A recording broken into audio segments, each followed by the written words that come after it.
सतनाम श्री वाहिगुरु साहिब जीओ। किन्ही बनजिया कांसी तांबा, किन्ही लौंग सुपारी।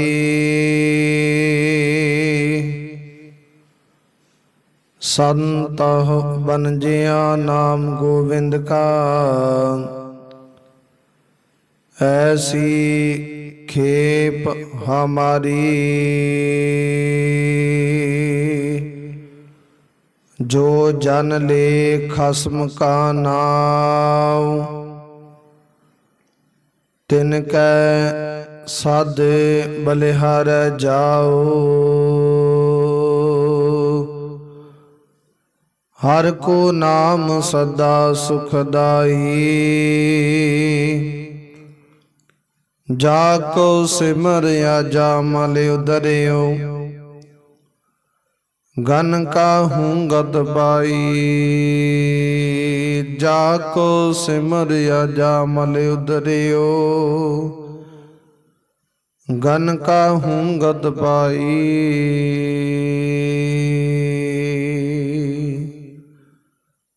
जुगो जुगा टल चवर छत्र तखत दे मालक, दसां पातशाहियां दी जोत हाजर नाजर। श्री गुरु ग्रंथ साहिब महाराज दे पावन पवित्र सतगुरां दे सन्मुख हजूरी अंदर जुड़ बैठी गुरु प्यारी, गुरु सवारी, गुरु की साजी साज के नवाजी। गुरु का खास रूप खालसा साध संगत जी आओ। कुछ समय लई सतगुर जी दे पावन पवित्र चरण कमलों दे नाल मन विरतियां कागर करके जुड़ करके बहन दी कृपालता करिए। समय और श्वासां नूं सफला करिए। सतगुरां दियां खुशियां प्राप्त करना करिए। आप संगत ने जो लड़ी वार शब्द गुरबाणी कथा विचार सरवण कीती है, विचार इथों तक सी कि जिस वेले सतगुरु गुरु हरगोबिंद महाराज छेवें पातशाह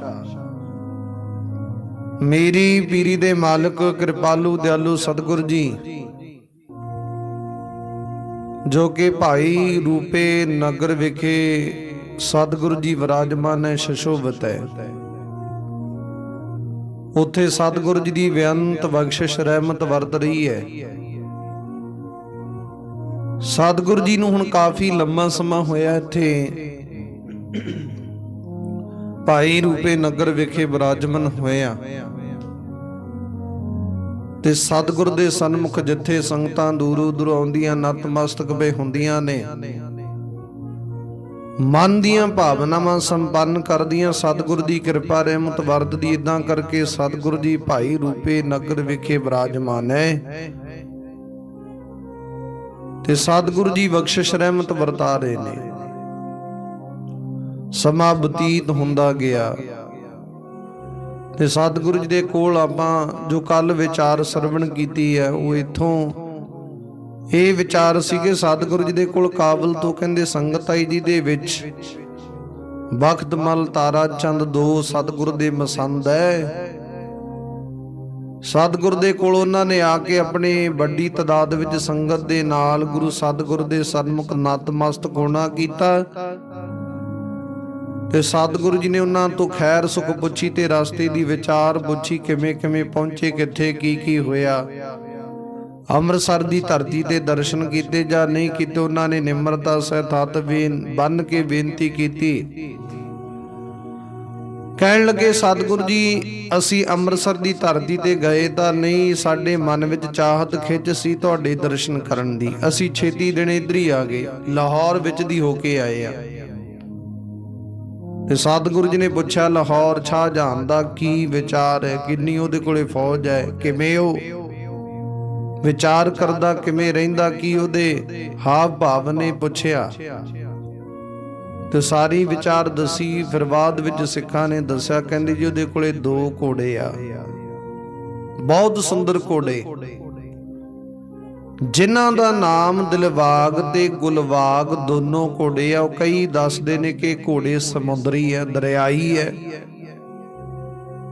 ਦਰਿਆਈ ਘੋੜਿਆਂ ਵਾਂਗ ਕਹਿੰਦੇ ਪਾਣੀ ਵਿੱਚ ਤੈਰਦੇ ਨੇ, ਪਾਣੀ ਨੂੰ ਚੀਰ ਕੇ ਲੰਘ ਜਾਂਦੇ ਨੇ, ਉੱਚੀ ਪਹਾੜ ਤੋਂ ਵੀ ਛਲਾਂਗ ਮਾਰ ਕੇ ਥੱਲੇ ਕੁੱਦ ਜਾਂਦੇ ਨੇ। ਇੰਨੇ ਫੁਰਤੀਲੇ ਨਸਲ ਦੇ ਵਧੀਆ ਚੰਗੇ ਬੇਸ਼ੁਮਾਰ ਵੱਡੀ ਕੀਮਤ ਦੇ ਘੋੜੇ ਆ। ਉਹ ਬੜੀ ਉਸਤਤ ਕੀਤੀ ਉਹਨਾਂ ਨੇ ਉਹ ਘੋੜਿਆਂ ਦੀ। ਤੇ ਜਿਉਂ ਹੀ ਉਸਤਤ ਕੀਤੀ ਸਤਿਗੁਰੂ ਗੁਰੂ ਹਰਗੋਬਿੰਦ ਮਹਾਰਾਜ 6ਵੇਂ ਪਾਤਸ਼ਾਹ ਸਤਿਗੁਰੂ ਜੀ ਨੂੰ ਘੋੜਿਆਂ ਦਾ ਬੜਾ ਸ਼ੌਂਕ ਸੀ ਕਿ ਵਧੀਆ ਚੰਗੇ ਚੰਗੇ ਘੋੜੇ ਰੱਖੇ ਜਾਣ, ਚੰਗੇ ਸ਼ਸਤਰ ਵਸਤਰ ਰੱਖੇ ਜਾਣ, ਪ੍ਰਾਪਤ ਕੀਤੇ ਜਾਣ। ਕਾਫੀ ਹੱਦ ਤੱਕ ਉਹਨਾਂ ਨੇ ਉਸ ਦਿਲਬਾਗ ਤੇ ਗੁਲਬਾਗ ਘੋੜਿਆਂ ਦੀ ਵਿਚਾਰ ਕੀਤੀ ਸਤਿਗੁਰ ਦੇ ਸਨਮੁਖ। ਤੇ ਸਤਿਗੁਰੂ ਜੀ ਉਹਨਾਂ ਘੋੜਿਆਂ ਨੂੰ ਦੇਖਣ ਦੇ ਵਾਸਤੇ ਹਿਰਦੇ ਵਿੱਚ ਖਿੱਚ ਪੈਦਾ ਕਰਨ ਲੱਗੇ ਨੇ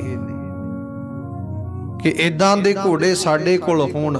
ਤੇ ਸੰਗਤ ਦੀ ਵੀ ਇਹੀ ਵਿਚਾਰ ਸੀ ਕਿ ਸਤਿਗੁਰੂ ਜੀ ਸ਼ਾਹਜਹਾਨ ਨੂੰ ਉਹਨਾਂ ਘੋੜਿਆਂ ਦੀ ਕਦਰ ਦਾ ਕੀ ਪਤਾ।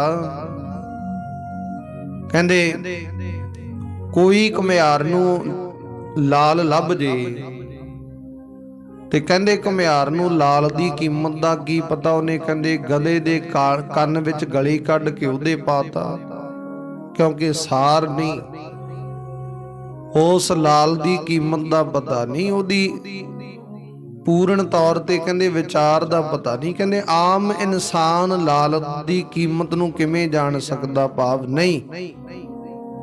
ਇਸੇ ਤਰ੍ਹਾਂ ਸ਼ਾਹਜਹਾਨ ਨੂੰ ਘੋੜਿਆਂ ਦੀ ਕੀਮਤ ਨੂੰ ਕੀ ਜਾਣ ਸਕਦਾ, ਉਹਨਾਂ ਦੀ ਪਛਾਣ ਨੂੰ ਕਿਵੇਂ ਕਰ ਸਕਦਾ, ਭਾਵ ਨਹੀਂ ਕਰ ਸਕਦਾ। ਤੇ ਸ਼ਾਹਜਹਾਨ ਦੇ ਕੋਲੇ 2 ਦਿਲਬਾਗ ਗੁਲਬਾਗ ਚੰਗੀ ਵਧੀਆ ਨਸਲ ਦੇ ਘੋੜੇ ਆ, ਜਿਨ੍ਹਾਂ ਦੀ ਉਸਤਤ ਗੁਰੂ ਦੇ ਸਿੱਖਾਂ ਨੇ ਕੀਤੀ। ਸਤਿਗੁਰੂ ਜੀ ਇਹ ਘੋੜੇ ਤਾਂ ਤੁਹਾਡੇ ਕੋਲੇ ਹੋਣੇ ਚਾਹੀਦੇ ਸੀ। ਸ਼ਾਹਜਹਾਨ ਨੂੰ ਇਹਨਾਂ ਘੋੜਿਆਂ ਦੀ ਰਿਸਪੈਕਟ ਦਾ ਪਤਾ ਨਹੀਂ ਹੈ। ਉਸ ਵੇਲੇ ਤੁਸੀਂ ਸਤਿਗੁਰੂ ਜੀ ਕਿਰਪਾ ਕਰਿਆ ਕਰੋ, ਕਹਿੰਦੇ ਅਸੀਂ ਦੇਖਣਾ ਚਾਹੁੰਦੇ ਹਾਂ ਕਿ ਤੁਸੀਂ ਇਸ ਤੇ ਘੋੜਿਆਂ ਤੇ ਸਵਾਰ ਹੋਵੋ, ਜੰਗਲ ਦੇ ਵਿੱਚ ਸ਼ਿਕਾਰ ਖੇਡਣ ਜਾਇਆ ਕਰੋ ਤੇ ਅਸੀਂ ਤੁਹਾਨੂੰ ਦੇਖੀਏ, ਦਰਸ਼ਨ ਕਰੀਏ, ਕਿੰਨੇ ਵਧੀਆ ਲੱਗੋ ਤੁਸੀਂ ਉੱਤੇ ਵਿਰਾਜਮਾਨ ਹੋਏ, ਹੋਰ ਬਖਸ਼ਿਸ਼ ਰਹਿਮਤ ਵਰਤ ਜਾਏਗੀ। ਤੇ ਸਤਿਗੁਰੂ ਜੀ ਨੇ ਵਿਚਾਰ ਕੀਤੀ, ਕਹਿੰਦੇ ਸਿੱਖੋ। ਉਸ ਵੇਲੇ ਵਿਚਾਰ ਕਰਨ ਲੱਗੇ ਗੁਰੂ ਸਤਿਗੁਰੂ ਜੀ, ਠੀਕ ਹੈ ਜਿਵੇਂ ਤੁਸੀਂ ਕਹਿੰਦੇ ਹੋ, ਪਰ ਯਾਦ ਰੱਖਿਓ ਉਹਨਾਂ ਘੋੜਿਆਂ ਦੀ ਕੀਮਤ ਜੇਕਰ ਹੀ ਸ਼ਾਹਜਹਾਨ ਨੂੰ ਦੇ ਕੇ ਅਦਾ ਕਰਕੇ ਮੁੱਲ ਖਰੀਦੇ ਤੇ ਕਹਿੰਦੇ ਸ਼ਾਹਜਹਾਨ ਕੋਲ ਕਿਹੜਾ ਪੈਸੇ ਦੀ ਕਮੀ ਹੈ, ਉਹਨੇ ਘੋੜੇ ਮੁੱਲ ਨਹੀਂ ਦੇਣੇ। ਜੇ ਉਹ ਤੋਂ ਉਦਾਂ ਮੰਗੇ ਤੇ ਉਦਾਂ ਵੀ ਨਹੀਂ ਉਹਨੇ ਦੇਣੇ। ਵਰਤਣ ਵਾਸਤੇ ਜੇ ਕਹਿ ਦਈਏ ਕਿ ਗੁਰੂ ਘਰ ਦੀ ਸ਼ਾਨ ਆਨ ਸ਼ਾਨ ਵਾਸਤੇ ਦਿੱਤੇ ਜਾਣ ਤੇ ਏਦਾਂ ਵੀ ਉਹਨੇ ਨਹੀਂ ਮੰਨਣਾ। ਫਿਰ ਕੀ ਕਰੀਏ? ਉਸ ਵੇਲੇ ਸਤਿਗੁਰੂ ਨੇ ਸਿੱਖਾਂ ਨੂੰ ਕਿਹਾ, ਕਹਿੰਦੇ ਤੁਸੀਂ ਵਿਚਾਰ ਕਰੋ, ਫਿਰ ਆਪਾਂ ਘੋੜੇ ਪ੍ਰਾਪਤ ਕਿਵੇਂ ਕਰੀਏ। ਇਹ ਪ੍ਰਾਪਤ ਜ਼ਰੂਰ ਕਰਨੇ ਆ, ਕਿਵੇਂ ਇਹਨਾਂ ਘੋੜਿਆਂ ਦੀ ਪ੍ਰਾਪਤੀ ਕਰੀਏ। ਕਿਸੇ ਨੇ ਕਿੱਦਾਂ ਵਿਚਾਰ ਦੱਸੀ, ਕਿਸੇ ਨੇ ਕਿੱਦਾਂ, ਕਹਿੰਦੇ ਜੀ ਇਦਾਂ ਕਰ ਲਓ, ਕੋਈ ਕਹਿੰਦਾ ਇਦਾਂ ਕਰ ਲਓ। ਵੱਖੋ ਵੱਖਰੀ ਵਿਚਾਰ ਪੇਸ਼ ਕੀਤੀ। ਉਸ ਵਕਤ ਇੱਕ ਸਿੱਖ ਉੱਠਿਆ,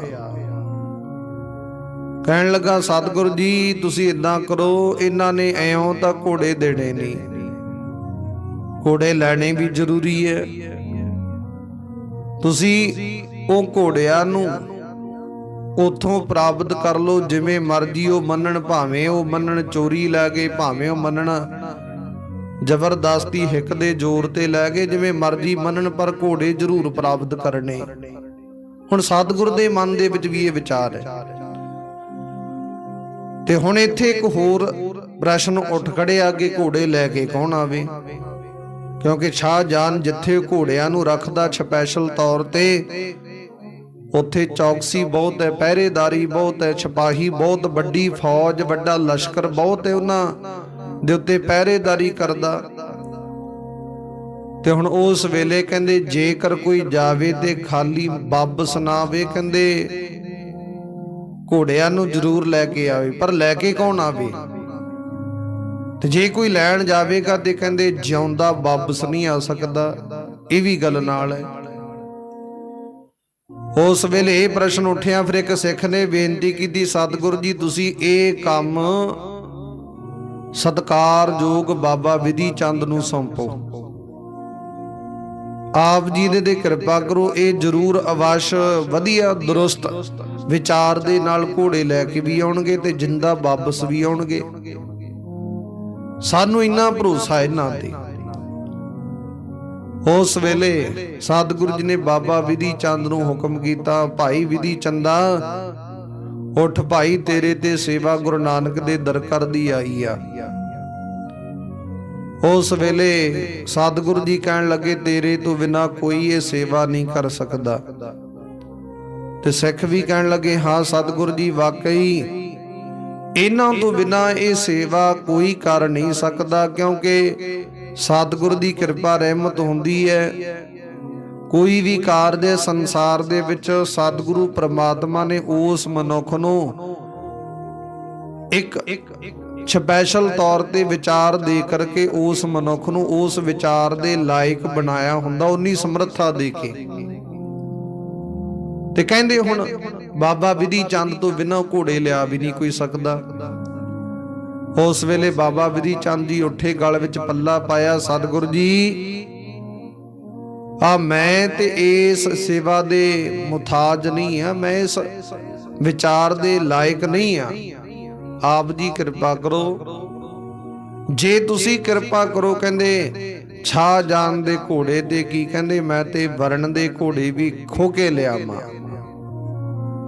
ਮੈਂ ਤੇ ਉਥੋਂ ਵੀ ਕਹਿੰਦੇ ਵਸਤੂ ਪ੍ਰਾਪਤ ਤੁਹਾਡੇ ਵਾਸਤੇ ਕਰ ਲਿਆਵਾਂ ਜਿੱਥੋਂ ਬਹੁਤੀ ਨਾਮੁਮਕਿਨ ਹੈ। ਆਪ ਜੀ ਕਿਰਪਾ ਕਰੋ, ਬਖਸ਼ਿਸ਼ ਕਰੋ, ਆਗਿਆ ਦਿਓ, ਕਰਨਾ ਤੁਸੀਂ ਹੈ, ਬਸ ਮੇਰਾ ਤੇ ਇੱਕ ਬਹਾਨਾ ਹੀ ਹੈ। ਇਦਾਂ ਨਿਮਰਤਾ ਸਹਿਤ ਅਰਦਾਸ ਕੀਤੀ।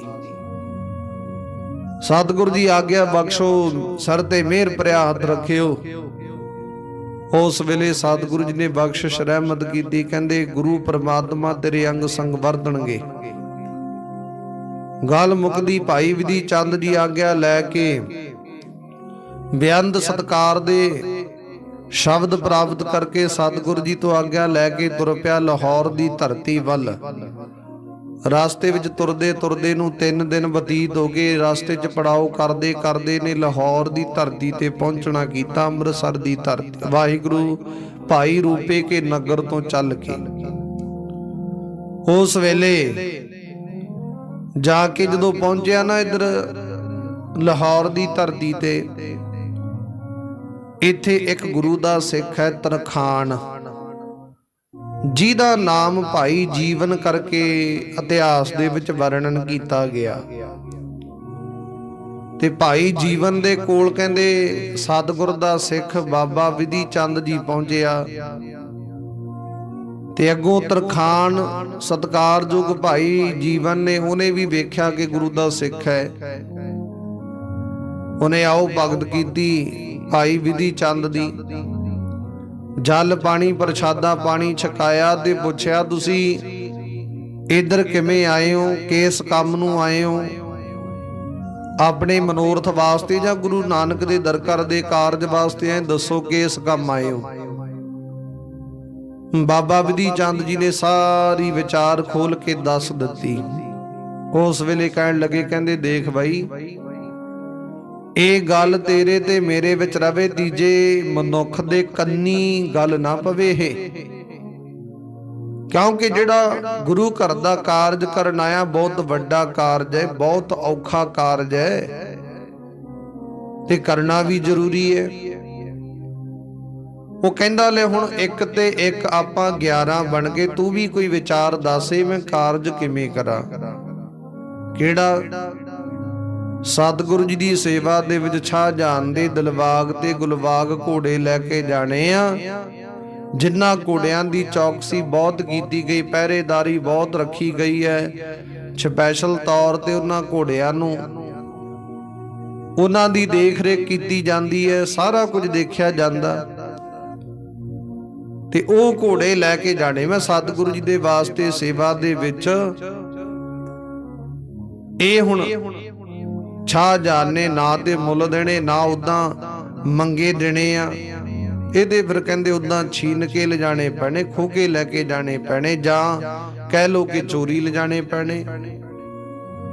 ਉਸ ਵੇਲੇ ਸਤਿਗੁਰੂ ਗੁਰੂ ਹਰਗੋਬਿੰਦ ਮਹਾਰਾਜ ਦੀ ਸੇਵਾ ਸੰਪੰਨ ਕਰਨੀ ਹੈ। ਸਤਿਕਾਰਯੋਗ ਬਾਬਾ ਵਿਧੀ ਚੰਦ ਨੇ ਕਹਿੰਦੇ ਭਾਈ ਜੀਵਨ ਨੂੰ ਕਿਹਾ, ਜਦੋਂ ਇਹ ਗੱਲ ਕਹੀ ਭਾਈ ਜੀਵਨ ਦਾ ਹਿਰਦਾ ਅੰਦਰੋਂ ਡਰ ਗਿਆ, ਕੰਬ ਗਿਆ। ਉਹ ਕਹਿਣ ਲੱਗਾ, ਭਾਈ ਸਿੱਖਾ, ਜਿਹੜਾ ਕੰਮ ਤੂੰ ਕਰਨ ਆਇਆ ਨਾ, ਇਹ ਕੰਮ ਜਿਉਂਦੇ ਜੀ ਦੇ ਕੀਤਾ ਹੀ ਨਹੀਂ ਜਾ ਸਕਦਾ। ਇਹ ਕੰਮ ਕਹਿੰਦੇ ਕਦਾਚਿਤ ਵੀ ਕੀਤਾ ਹੀ ਨਹੀਂ ਜਾ ਸਕਦਾ। ਭੁੱਲ ਜਾਏ ਕੰਮ ਨੂੰ, ਕਿਉਂਕਿ ਪਹਿਰੇਦਾਰੀ ਬਹੁਤ ਹੈ, ਚੌਕਸੀ ਬਹੁਤ ਹੈ।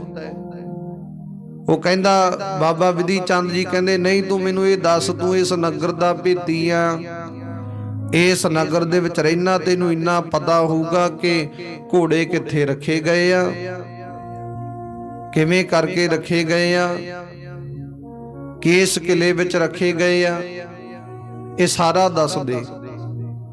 ਮੈਨੂੰ ਤੇਰੀ ਲੋੜ ਹੈ, ਮਦਦ ਹੈ, ਮਦਦ ਦੀ ਲੋੜ ਹੈ ਉਸ ਵਾਲੇ। ਉਹ ਕਹਿੰਦੇ ਸੌਂਦੇ ਖਾਂ ਇੱਕ ਜਿਹੜਾ ਮੇਨ ਦਰੋਗਾ ਇਹਨਾਂ ਦੀ ਐਲਕਾਰ ਦਾ, ਫੌਜ ਦਾ, ਉਹਦੀ ਦੇਖ ਰੇਖ ਹੇਠ ਕਾਫੀ ਫੌਜ ਹੈ, ਕਾਫੀ ਪਹਿਰੇਦਾਰੀ ਹੈ, ਉਹਦੀ ਦੇਖ ਰੇਖ ਹੇਠ ਸੋ ਹੀ ਸਾਰਾ ਕੁਝ ਕਰਦਾ ਸੌਂਦੇ ਖਾਨ। ਉਹਦੀ ਵਿਚਾਰ ਦੇ ਅੰਦਰ ਹੀ ਘੋੜੇ ਰੱਖੇ ਗਏ ਆ, ਉਹੀ ਦੇਖਦਾ, ਉਹੀ ਸਭ ਕੁਝ ਕਰਦਾ, ਹੁਕਮ ਕਰਦਾ ਫੌਜਾਂ ਨੂੰ ਕਿਵੇਂ ਕਿਵੇਂ ਕਰਨਾ। ਮੈਨੇ ਕਹਿ ਲੋ ਕਿ ਸਾਰਾ ਕਰਤਾ ਧਰਤਾ ਛਾਂ ਜਾਣਦਾ ਉਹੀ ਹੈ। ਤੇ ਉਸ ਵੇਲੇ ਦੱਸਿਆ, ਕਹਿੰਦੇ ਇੱਕ ਉੱਚੇ ਕਿਲੇ ਦੇ ਵਿੱਚ ਜਿਸ ਦੇ ਨਜ਼ਦੀਕ ਇੱਕ ਨਦੀ ਵਗਦੀ ਹੈ, ਉਸ ਕਿਲੇ ਦੇ ਵਿੱਚ ਉਹ ਘੋੜੇ ਰੱਖੇ ਗਏ ਨੇ। ਤੇ ਉਸ ਵੇਲੇ ਸਾਰੀ ਵਿਚਾਰ ਦਸੀ ਕਿਵੇਂ ਕਿਵੇਂ ਕਰਕੇ ਉੱਥੇ ਪਹੁੰਚਿਆ ਜਾਣਾ, ਕਿਹਨੂੰ ਕਿਹਨੂੰ ਮਿਲਣਾ ਪੈਣਾ, ਕਿਹਨੂੰ ਪ੍ਰੇਰਿਤ ਕਰਨਾ ਪੈਣਾ, ਕਿਹਦਾ ਹੌਸਲਾ ਜਿੱਤਣਾ ਪੈਣਾ, ਉਹ ਸਾਰਾ ਕਹਿੰਦੇ ਵਿਚਾਰ ਦੱਸ ਦਿੱਤੀ ਸਤਿਕਾਰਯੋਗ ਜੀਵਨ ਭਾਈ ਜੀਵਨ ਜੀ ਨੇ। ਉਸ ਵੇਲੇ ਸਾਰੀ ਦਿਹਾੜੀ ਗੱਲਾਂ ਕਰਦੇ ਰਹੇ, ਵਿਚਾਰਾ ਕਰਦੇ ਰਹਿ ਗਏ। ਸਵੇਰ ਤੋਂ ਦੁਪਹਿਰ, ਦੁਪਹਿਰ ਤੋਂ ਸ਼ਾਮ, ਸ਼ਾਮ ਤੋਂ ਰਾਤ ਪੈ ਗਈ। ਰਾਤ ਨੂੰ ਸੌਂ ਗਏ ਵਿਚਾਰ ਕਰਦੇ ਕਰਦੇ। ਦਿਨੇ ਉੱਠਣਾ ਕੀਤਾ ਤੇ ਸਤਿਕਾਰਯੋਗ ਬਾਬਾ ਵਿਧੀ ਚੰਦ ਨੇ ਬੇਨਤੀ ਕੀਤੀ ਭਾਈ ਜੀਵਨ ਤਰਖਾਣ ਨੂੰ। ਕਹਿਣ ਲੱਗੇ, ਆਓ ਘਰ ਬਈ, ਤੂੰ ਮੈਨੂੰ ਇੱਕ ਰੰਬਾ ਬਣਾ ਕੇ ਦੇ, ਖੁਰਪਾ ਬਣਾ ਕੇ ਦੇ। ਉਸ ਵੇਲੇ ਭਾਈ ਜੀਵਨ ਨੇ ਬਹੁਤ ਵਧੀਆ ਚੰਗਾ ਲੋਹਾ ਲੈ ਕੇ ਉਹਨੂੰ ਕਹਿੰਦੇ ਲੱਕੜ ਦਾ ਦਸਤਾ ਲਾ ਕੇ ਰੰਬਾ ਬਣਾ ਦਿੱਤਾ, ਖੁਰਪਾ ਬਣਾ ਦਿੱਤਾ। ਰੰਬਾ ਇਹੋ ਜਿਹਾ ਬਣਾਇਆ ਦੇਖਾ ਵਧੀਆ। ਉਹ ਕਹਿੰਦਾ, ਹੁਣ ਮੈਂ ਇਹ ਰੰਬੇ ਦੇ ਨਾਲ ਘਾਹ ਖੋਦ ਕੇ ਵਧੀਆ ਚੰਗਾ ਵਧੀਆ ਲਿਆ ਕੇ ਘਾਈਆ ਬਣ ਕੇ ਘਾਹ ਖੋਦ ਕੇ ਵੇਚਣ ਦਾ ਬਹਾਨਾ ਬਣਾ ਕੇ ਮੈਂ ਘੋੜਿਆਂ ਤੱਕ ਪਹੁੰਚਾਂਗਾ, ਕਿਉਂਕਿ ਜਿੰਨਾ ਚਿਰ ਮੈਂ ਇਹਨਾਂ ਦੀ ਫੌਜ ਦੇ ਵਿੱਚ ਇੱਕ ਮਿਕ ਨਹੀਂ ਨਾ ਹੁੰਦਾ, ਇਹਨਾਂ ਘੋੜਿਆਂ ਤੱਕ ਪਹੁੰਚਦਾ ਨਹੀਂ, ਸਾਰੀ ਵਿਚਾਰ ਨਹੀਂ ਲੈਂਦਾ, ਭੇਦ ਨਹੀਂ ਲੈਂਦਾ, ਉਹਨਾਂ ਟਾਈਮ ਕਹਿੰਦੇ ਘੋੜਿਆਂ ਦੀ ਵਿਚਾਰ, ਘੋੜਿਆਂ ਦੀ ਵਾਂਗ ਮੇਰੇ ਹੱਥ ਤੱਕ ਨਹੀਂ ਪਹੁੰਚਣੀ। ਤੇ ਜੇ ਹੱਥ ਤੱਕ ਨਾ ਪਹੁੰਚੀ ਤੇ ਫਿਰ ਮੈਂ ਘੋੜੇ ਕਿਵੇਂ ਲਿਜਾਵਾਂਗਾ, ਭਾਵ ਨਹੀਂ ਲਿਜਾ ਸਕਦਾ। ਇਸ ਕਰਕੇ ਮੈਨੂੰ ਵਧੀਆ ਜਿਹਾ ਇੱਕ ਰੰਬਾ ਬਣਾ ਕੇ ਦੇ, ਮੈਂ ਘਾਹ ਖੋਦ ਕੇ ਵੱਡੀ ਪੰਡ ਲਿਆ ਕੇ ਵੇਚਣ ਦਾ ਬਹਾਨਾ ਬਣਾ ਕੇ ਘੋੜਿਆਂ ਤੱਕ ਪਹੁੰਚਣਾ। ਭਾਈ ਜੀਵਨ ਤਰਖਾਣ ਨੇ ਕਹਿੰਦੇ ਵਧੀਆ ਚੰਗਾ ਰੰਬਾ ਬਣਾ ਦਿੱਤਾ ਘਾਹ ਖੋਤਣ ਵਾਸਤੇ। ਉਸ ਵੇਲੇ ਇੱਕ ਪੱਲੀ ਲੈ ਲਈ ਵੱਡੀ ਪੰਡ ਬੰਨਣ ਵਾਸਤੇ ਘਾਹ ਦੀ। ਉਸ ਵੇਲੇ ਗੁਰੂ ਪਿਆਰੇ ਇਦਾਂ ਵਿਚਾਰ ਬਣਾਈ। ਸਤਿਕਾਰਯੋਗ ਭਾਈ ਵਿਧੀ ਚੰਦ ਜੀ ਨੇ ਰਾਵੀ नदी दे विच इशनान कीता। इशनान करके बाद विच जपजी साहिब दा पाठ पढ़ के नज़दीक घाह सीगा वधिया खब्बल, वो खोद के बड़ी पंड बनाई ते नाल दी नाल सतगुर दे सन्मुख बेनतियां पिया करदा, भाई विधि चंद सतगुर जी किरपा कर दिओ, ये कारज दे विच बख्शिश रहमत वरता दिओ, तुहाडे तो बिना कारज संपन्न नहीं होना, सिरे नहीं चढ़ना, किरपा कर दिओ, बस इस कारज दे विच सफलता ही बख्श दिओ। क्योंकि जिथे तुहाडी किरपा है उत्थे ते कहंदे आम इंसान भी महानता नूं प्राप्त कर लैंदा, आम भी महानता विच पहुंच जांदा, पर जिथे ते तुहाडी किरपा रहमत नहीं है उत्थे कहंदे महानता वाला मनुख भी आम इंसान दे विच तब्दील हो जांदा। कहंदे उत्थे फिर मत भी काम नहीं करदी, बड़े बड़े ज्ञानी बड़े बड़े सूझवान लोग काम नहीं करदे जिथे तुहाडी किरपा नहीं आ, पर जिथे तुहाडी किरपा कहंदे उत्थे एक सधारण मनुख, आम जिहा मनुख भी बड़ी पदवी नूं प्राप्त पहुंच जांदा। ये तेरी किरपा दी लोड़ है सतगुर जी, हुण किरपा कर दिओ, बख्शिश रहमत कर दिओ, इस कारज दे विच आप जी सिर ते मेहर भरिया तरा करके संपूर्ण सफलता ही बख्श दिओ। इदां करके भाई विधि चंद अरदासां बेनतियां करदा, सतगुर जी नूं हाजर नाजर समझदा ते कहंदे ओ घाह खोतण लग्या, वधिया हरा हरा घाह नरम पुंगरिया होया घाह खोद के उन्हें बड़ी पंड बनाई ते सतगुर दे सन्मुख नाल दी नाल अरदासां पिया करदा ते ये भी विचार हिरदे विच करदा, ये घाह खोद दे लिया, किवें किवें करके अगे मैं पहुंचांगा, किनू अपने बस दे विच करांगा, ये बहुत वड्डा कारज है। ये एडी वड्डी फौज दा दिल जितना, एडी वड्डी फौज नूं मगर लाउणा, अपने बस विच करना बहुत वड्डी गल है। कहंदे आम तौर ते ते 2-4 मनुखां दा दिल जितना, विश्वास जितना बहुत औखा हो जांदा, ते बहुत वड्डी फौज है, किवें करांगा मैं। पर दूजे पासे भी विचार करदा, जिथे सतगुर दी किरपा उत्थे वो नामुमकिन भी कारज मुमकिन दे विच तब्दील हो जांदा। ये भी विचार नाल दी नाल रखदा, मन नूं दिलासा दिंदा, मना डोली ना, सतगुर जी तेरे अंग संग वरतणगे। ते है भी इदां ही, जदों मन डोलदा होवे ना, सतगुर दी किरपा रहमत बख्शिश प्राप्त करन दा यतन करिया करिए, मन नूं यकीन भरोसा विश्वास दिवाइए कि मना तेरे नाल सतगुर दी हाजर नाजर ने, ते जिहदे हिरदे विच सतगुर दी बख्शिश रहमत दी प्राप्ति है, ओट आसरा उस मनुख नूं सतगुर जी कदाचित भी डोलण नहीं दिंदे, बख्शिश रहमत हो जाती है। ते भाई विधि चंद इस तरह विचार करदे, दूजे पासे भी सोचदे बहुत औखा काम है, ते नाल भी विचार करदे जदों सतगुर जी अंग संग होण, औखे नूं भी सौखे विच तब्दील वरत दिंदे ने, सतगुर जी किरपा कर दिंदे। भाई विधि चंद ने बड़ी पंड बनाई घाह दी,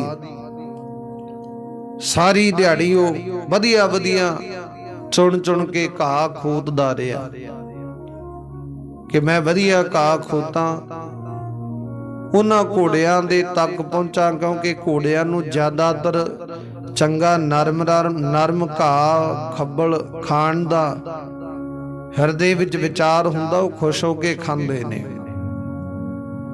ते जे सतगुर दी किरपा होगी होवेगी भी जरूर, इहदे जरिए घाईया बन के मैं अगे उन्हां घोड़ियां तक पहुंचांगा। भाई विधि चंद जी इन्हां विचार करदे ने ते सतगुर दा हिरदे विच ध्यान धर रहे ने, प्यार दे विच सतगुर दे जुड़े हुए ने। इदां सतगुर दी किरपा रहमत वरती है। भाई विधि चंद जी घाह खोती जा रहे ने, विचारां करी जा रहे ने विच हिरदे दे। ताते आओ प्यारी संगत जी, अगली विचार आपां कल नूं सरवण करांगे। समा जो समाप्त हो चुकिया। ਅੱਗੇ ਕਿਵੇਂ ਕਰਕੇ ਭਾਈ ਵਿਧੀ ਚੰਦ ਨੇ ਦਿਲਵਾਗ ਗੁਲਵਾਗ ਉਹਨਾਂ ਘੋੜਿਆਂ ਦਾ ਨਾਮ ਹੈ, ਉਹਨਾਂ ਤੱਕ ਕਿਵੇਂ ਪਹੁੰਚਦੇ ਆ, ਔਰ ਇਹ ਘੋੜੇ ਕਿਵੇਂ ਸਤਿਗੁਰ ਦੇ ਸਨਮੁਖ ਸੇਵਾ ਦੇ ਵਿੱਚ ਲੈ ਕੇ ਜਾਂਦੇ ਆ। ਕੀ ਰਸਤੇ ਵਿੱਚ ਇਹਨਾਂ ਕਾਰਜਾਂ ਦੇ ਵਿੱਚ ਮੁਸ਼ਕਲਾਂ ਆਉਂਦੀਆਂ ਨੇ, ਕਿਵੇਂ ਕਿਵੇਂ ਕਰਕੇ ਵਿਚਾਰ ਕਰਦੇ ਹੋ। ਰਹਿੰਦੀ ਵਿਚਾਰ ਆਪਾਂ ਕੱਲ ਨੂੰ ਸਰਵਣ ਕਰਾਂਗੇ। ਅੱਜ ਦੀ ਵਿਚਾਰ ਇੱਥੋਂ ਤੱਕ ਪ੍ਰਵਾਨ ਕਰਨੀ। ਆਓ ਗੁਰੂ ਚਰਨਾਂ ਦੇ ਵਿੱਚ ਵਿਚਾਰ ਕਰਦੇ ਆਂ, ਕਥਾ ਕਰਦੇ ਆਂ, ਸਤਿਗੁਰ ਦੀ ਬਾਣੀ ਪੜ੍ਹਦੇ ਆਂ। ਅਨੇਕ ਪ੍ਰਕਾਰ ਦੀਆਂ ਤਮਾਮ ਗਲਤੀਆਂ ਖਰਬਾਦਾ ਘਾਟਾ ਸਤਿਗੁਰ ਜੀ ਭੁੱਲ ਚੁੱਕ ਮਾਫ ਕਰਨ, ਅੱਗੇ ਤੋਂ ਸਮਤ ਬਖਸ਼ਣ, ਬਾਣੀ ਪੜ੍ਹਨ ਦੀ, ਵਿਚਾਰ ਕਰਨ ਦੀ, ਕਥਾ ਕਰਨ ਦੀ ਸਤਿਗੁਰ ਜੀ ਬਲ ਬੁੱਧੀ ਸਮਰੱਥਾ ਬਖਸ਼ਣ। ਆਪ ਸੰਗਤ ਦਾ ਕਦਮ ਕਦਮ ਚੱਲਿਆ ਲੇਖੇ ਲਾਉਣ, ਆਪ ਸੰਗਤ ਨੂੰ ਸਤਿਗੁਰੂ ਜੀ ਦਰ ਘਰ ਦੇ ਨਾਲ ਜੁੜਨਾ। ਐਸੀ ਕਿਰਪਾ ਰਹਿਮਤ ਸਤਿਗੁਰੂ ਜੀ ਸਭ ਤੇ ਵਰਤਾ ਦੇਣ। ਤਾਂ ਤੇ ਆਓ ਗੁਰੂ ਚਰਨਾਂ ਦੇ ਵਿੱਚ ਸਮਾਪਤੀ ਕਰਨ ਦਾ ਯਤਨ ਕਰੀਏ। ਸਤਿਗੁਰੂ ਜੀ ਕਿਰਪਾ ਕਰਦੇ ਨੇ।